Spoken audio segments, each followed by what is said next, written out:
All right, so this question is talking about the value of a car, and it's the current value in dollars of a car X years after it was purchased. So you can figure out 1 year after it was purchased, 5 years after, 10 years or whatever, explain in words what the slope represents. So slope y equals mx plus b, right? That's the slope intercept form.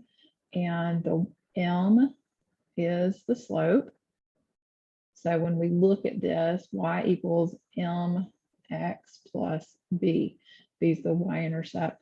So the m, the slope here is negative 1500. That tells us something important right off the bat. The negative tells us, you know, just like it makes sense, right? If you buy a car a year later, typically, not always, not 100% of the time, but typically the car is going to depreciate. It's going to be worth less a year later than it was when you bought it, or certainly 5 years later or 10 years later, right? It's got so many more miles on it. It's had so much more just life of the car, you know, that's happened, right? The engine and the tires and all those things, right? So it depreciates. And so that's why this will be a negative number most of the time for a car. Every once in a while, yeah, depending on the car, I suppose it is possible for it to be positive, but most of the time this is very logical that it's going to depreciate and have a negative slope. So that's one part of slope that you would want to know. Let me erase a little bit of what I have here.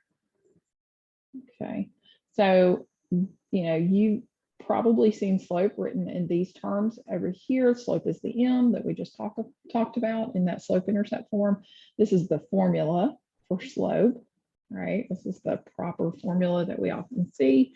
Not super helpful in this instance because we don't have sets of y's and x's necessarily.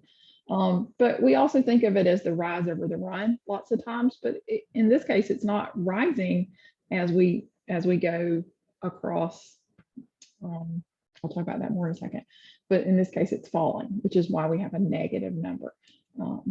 Okay, so one other thing to think about though, is that the slope is simply the change in y over the change in x.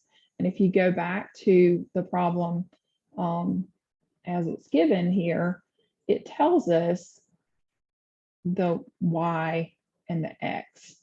It tells us what's happening here.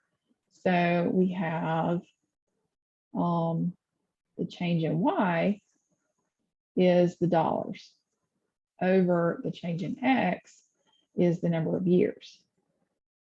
And so this negative 1500 is saying it's decreasing by $1,500 every year.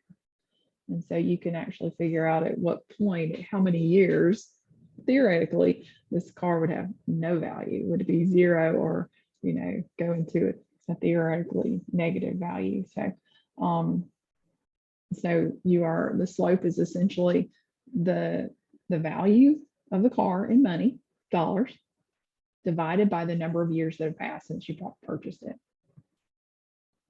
All right, I hope that helps.